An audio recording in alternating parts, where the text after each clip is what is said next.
Hello दोस्तों, आज का ये वीडियो उन लोगों के लिए है जो या तो रियल एस्टेट के क्षेत्र में इन्वेस्ट करके लाभ कमाना चाहते हैं या फिर खुद के लिए मकान बनाना चाहते हैं या प्लॉट लेना चाहते हैं और प्लॉट लेकर उस पर मकान बनाना चाहते हैं। हम देखते हैं कि जब भी लोग रियल एस्टेट में इन्वेस्ट करने के लिए जाते हैं तो बहुतायत आशंकाओं से उनका मस्तिष्क घिरा हुआ होता है कि ये मकान उन्हें लेना ठीक होगा कि नहीं होगा। जब भी हम इस तरह का कोई रियल एस्टेट में संपत्ति खरीदना चाहते हैं, प्लॉट खरीदना चाहते हैं, तो कुछ बातों का हमें ध्यान रखना चाहिए। अपनी बात शुरू करने के पहले मैं अपना संक्षिप्त परिचय आपको देना चाहूंगा। मेरा नाम विवेक त्रिपाठी है और मैं तकरीबन 15 साल तक राज्य शासन के अंतर्गत तहसीलदार के पद पर रहा हूं। इसके अतिरिक्त हमारे परिवार में विगत 20 सालों से कॉलोनी निर्माण का कार्य हो रहा है, जिसमें हमने 4 कॉलोनियों में 500 से अधिक प्लॉट और मकानों का निर्माण किया है। मैं सबसे पहले आपको यह बताना चाहूंगा कि जब भी आप कोई प्लॉट या मकान लेने जाएं, सबसे पहले उसके लीगल पेपर्स की सर्च कराएं। लीगल पेपर्स की सर्च कराने में सबसे महत्वपूर्ण कागज होता है खसरा, क्योंकि प्राथमिक जानकारी आपको खसरे से मिल जाती है कि बेचने वाले का नाम खसरे में दर्ज है कि नहीं। खसरा P1 और P2 दो तरह का होता है। P2 ही मूल रूप से खसरे का असली भाग होता है जो कि कृषि भूमियों से संबंधित होता है।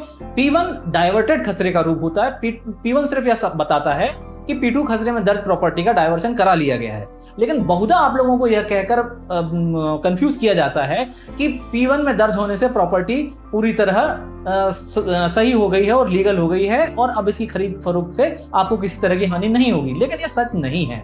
सत्य यह है कि कोई भी प्लॉट सही रूप में बैंकों की नजर में और अन्य शासकीय संस्थाओं की नजर में लीगल प्लॉट तब माना जाता है जब TNCP के द्वारा उसका लेआउट स्वीकृत हो।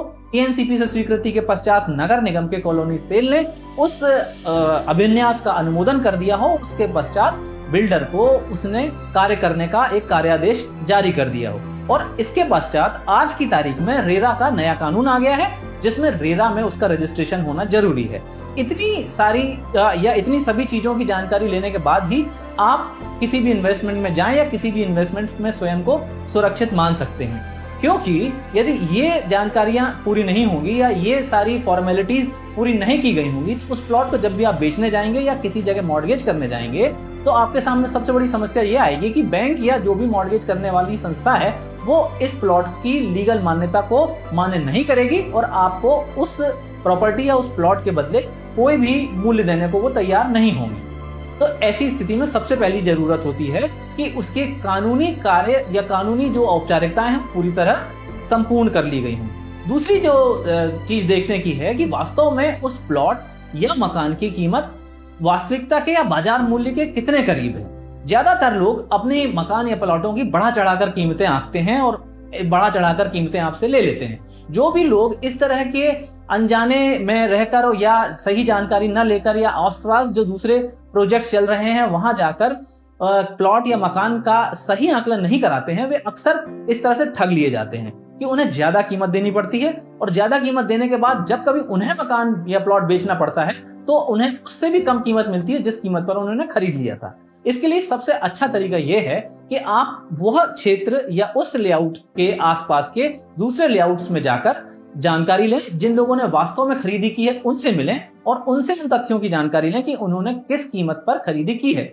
इससे आपको यह जानकारी लग जाएगी कि इस समय पर वहां जो बाजार का रेट है वो कितना चल रहा है। यह आपके लिए एक बहुत जरूरी काम है। इसके बाद आपको खुद जाकर ये देखना चाहिए कि उस अभिन्यास में, उस लेआउट में निर्माण कार्य किस तरह का है या अगर चल रहा है तो किस तरह का चल रहा है, अगर हो चुका है तो उसकी क्वालिटी क्या है। इसका परीक्षण बहुत आसानी से किया जा सकता है। अगर रोड बनी हुई है तो रोड को आप खुद से देखकर, खुद से उसका आकलन करके देख सकते हैं उनकी क्वालिटी कैसी है। क्योंकि जो घटिया किस्म की रोड्स होती हैं वे 8-9 महीने में ही टूटने लगती हैं। वहाँ नालियों का निर्माण किस तरह किया गया है, वहाँ बिजली में ट्रांसफार्मर कितने लगाए गए हैं, वहाँ पानी जो पीने का पानी है उसकी कैसी व्यवस्था की गई है। जब इन सभी से आप संतुष्ट हो जाएं तो इस बात पर ध्यान दें कि क्या बरसात के पानी का जमाव उस क्षेत्र में तो नहीं होता। बहुतेरे कॉलोनियों में ऐसा हुआ है कि बिल्डर्स ने बीच क्षेत्रों में जो कि नीचे स्थानों पर स्थित थे वहां कॉलोनियों का निर्माण कर दिया। बारिश में जब भी तेज बारिश होती है, पानी ज्यादा गिर जाता है तो ऐसे क्षेत्रों में पानी मकानों के अंदर घुस जाता है और तब रहने वालों को यह समझ में आता है कि उससे कितनी बड़ी गलती हो गई। इसके अलावा एक चीज और जो आपको ध्यान रखनी चाहिए वह यह कि वहां पार्किंग की, आने जाने की, आवागमन की स्थितियां कैसी हैं। यदि क्षेत्र बहुत अधिक आवागमन वाले क्षेत्र में स्थित है तो दिन भर आपको ध्वनि प्रदूषण, वायु प्रदूषण, इसका सामना करना होगा।